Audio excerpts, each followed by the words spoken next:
An amazing result in the Farrer by-election. The first ever One Nation victory in the House of Representatives. Farrer had been a long-time Liberal, National, Conservative, safe seat, and Labor doesn't even compete in it. They just know they won't get any votes there. So an amazing result, a historical result for Pauline Hanson and One Nation. Let's watch an interview with Pauline after the results, how excited she is and her great plans for the future, and I'll have some more thoughts afterwards. I'm wearing my teal-coloured tie here for you, especially to join in the celebration. What an amazing victory. So tell us, how do you feel this morning? Oh, you have no idea, Rowan. It's been, when I think back over the years of my journey, 30 years ago, first elected to the House of Reps, and I've been on this journey. I've been criticised, pilloried. You can't do anything. Oh, yeah, okay, she's won a couple of Senate seats, and it was breaking this barrier to win a lower house seat, and I think that's what it's all about. Everyone ridiculed me. Oh, you'll never win a lower house seat. Well, we did yesterday with David Farley, and I thank the people of Farrer for voting for One Nation, giving us the opportunity to represent you. But Rowan, it's not just a win for One Nation or Pauline Hanson. That's not the big picture here. What I'm looking at is the win for Australia. So we now are taking it on with the major political parties who've been so arrogant for too long, disregarding, disrespecting, taking the voters out there for granted, and not only that, they've run this country into the ground. I want my country back.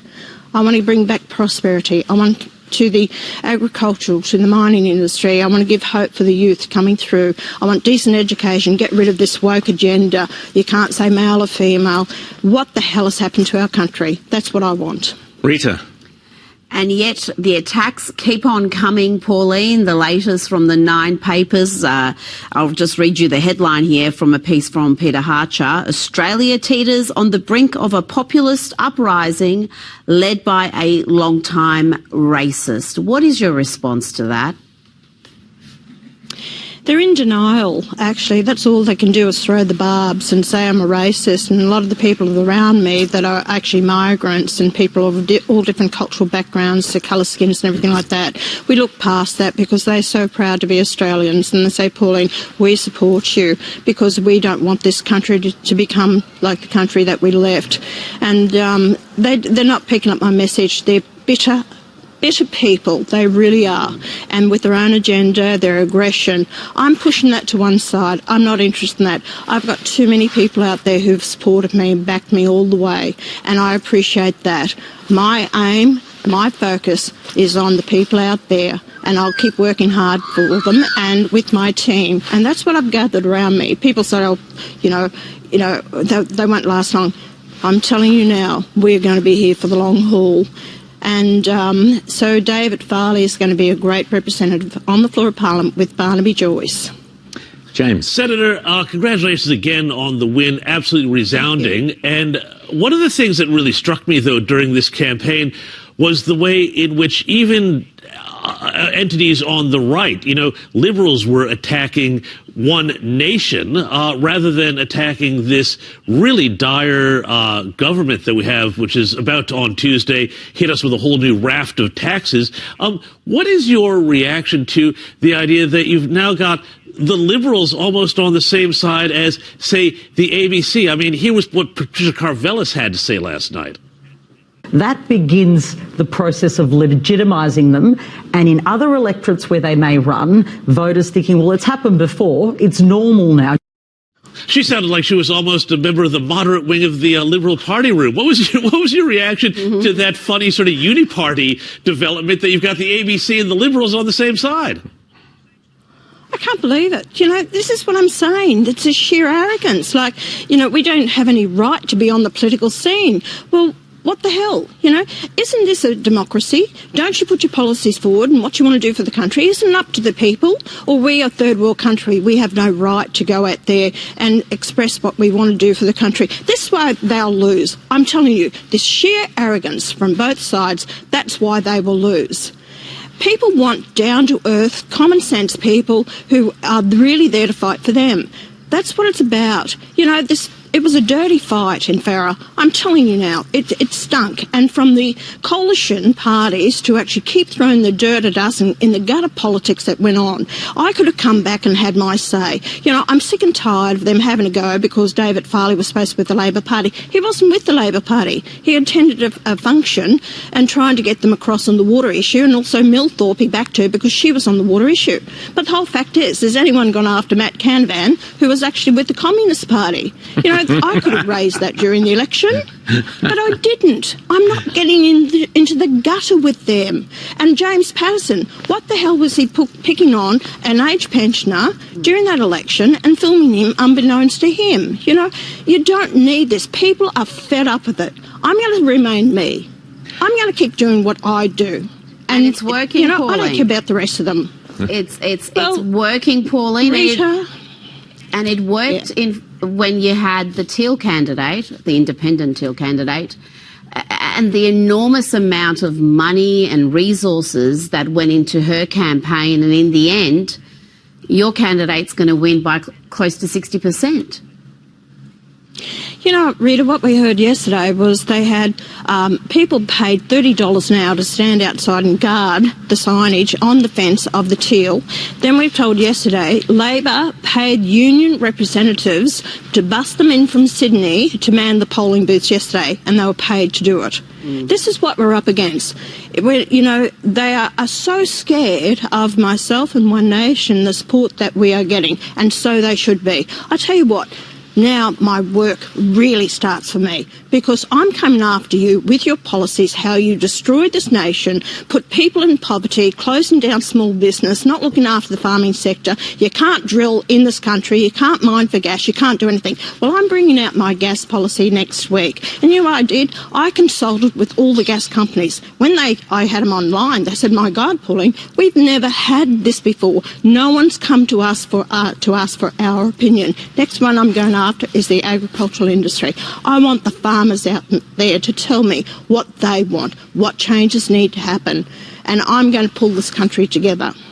Well, that's fantastic to hear, Pauline, because we need to get rid of the red tape, the green tape. We've now got all this black tape, this kind of the blue banded bee who gets in the way of a gold mine, all this sort of nonsense.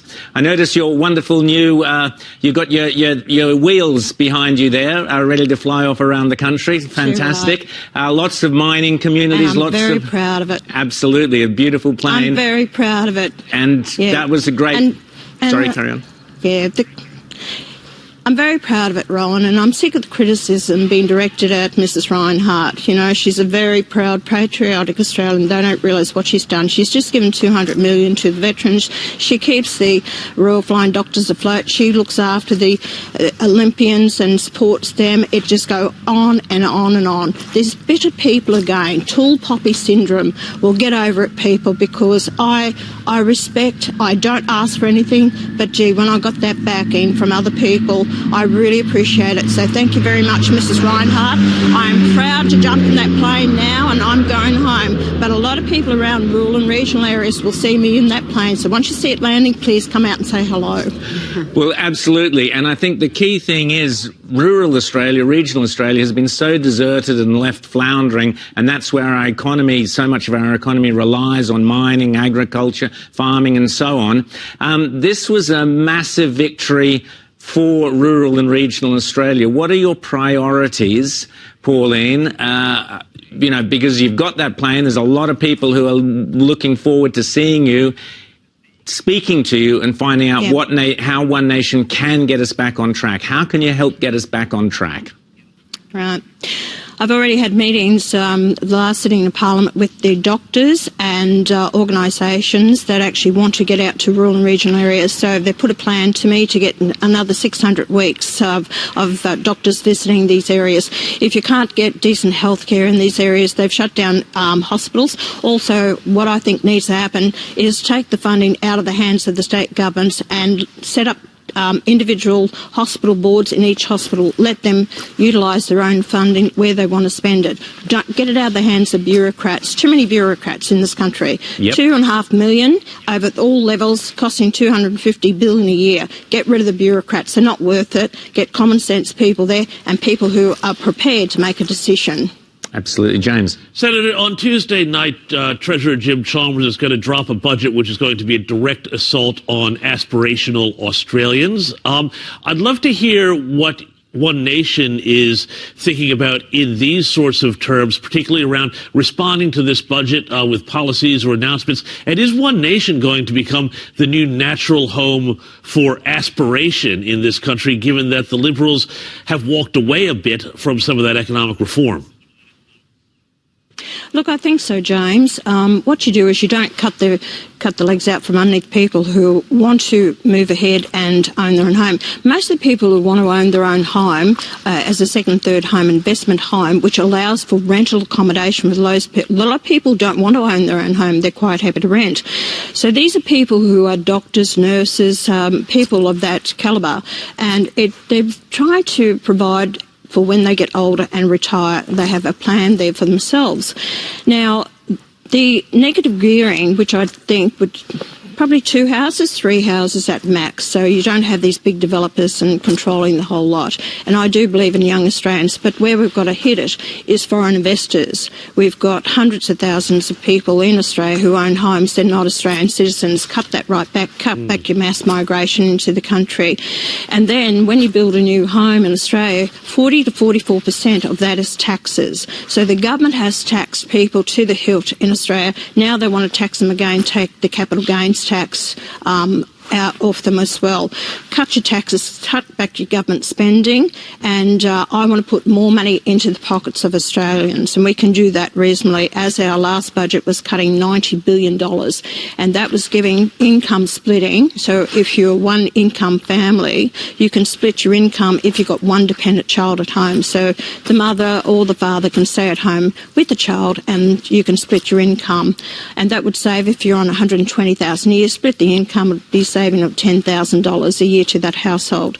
Also, I want to see pensioners given the right to work unlimited hours without affecting their pension, and the veterans, and so they can actually then make that extra money. You know, we've thrown too many people on the scrap heap, and people don't want to lose their pensions or the healthcare card. You wouldn't lose that under my policy.